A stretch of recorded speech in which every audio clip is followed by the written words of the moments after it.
Today we're talking about something that can truly make or break your sale, staging that sells. By the end of this episode, you'll know why staging matters, what simple things make the biggest difference, and how to create a lasting first impression that brings real results. We'll even share a story of a builder in Tuscaloosa whose home went from sitting to selling for higher than average after fresh staging and marketing strategy. I'm Jennifer Vaughan with Dwell Real Estate, and let's jump into it. Here's why you should stage your home.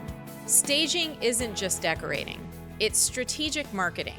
It helps buyers imagine themselves living in the space and emotionally connecting with your home. 83% of real estate agents say staging makes it easier for buyers to visualize the property as their future home. 40% say it directly impacts how buyers perceive it. In today's world, buyers fall in love online first, and staging creates that love at first sight moment. So let's talk about our builder in Tuscaloosa. We had a builder who had a beautiful new spec home, top quality finishes, but little activity. We brought in a professional staging crew and hosted a Texas Hold'em event to bring agents into the property. The result? Multiple offers and a sale above the average price per square foot in that community. That's what staging does.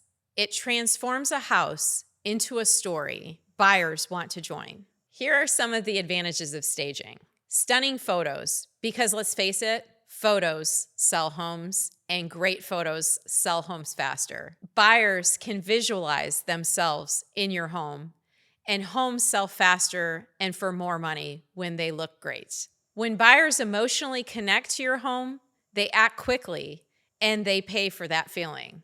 Here are some staging secrets.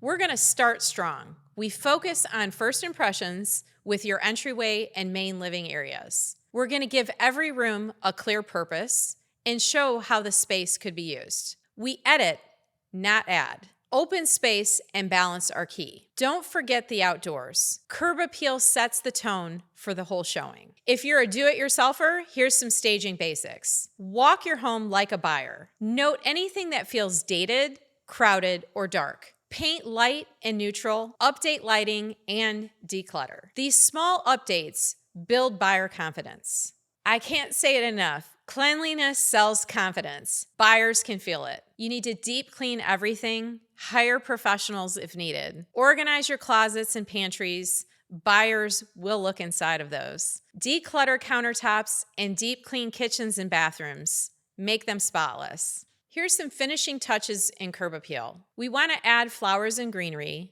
let in natural light, use a subtle clean scent. Outside, you need to pressure wash, trim up your landscaping, and freshen the entryway. $500 can go a long way into creating a great first impression by updating some flowers on your porch and changing out your welcome mat. Staging isn't optional, it's essential. It's not about spending a fortune, it's about creating a space that feels fresh and move-in ready. Our Tuscaloosa builder saw that firsthand. Staging transformed a quiet listing into a sold success. If you'd like your own Staging That Sells checklist, visit jennifervaughan.com. Until next time, I'm Jennifer Vaughan, reminding you to love where you dwell.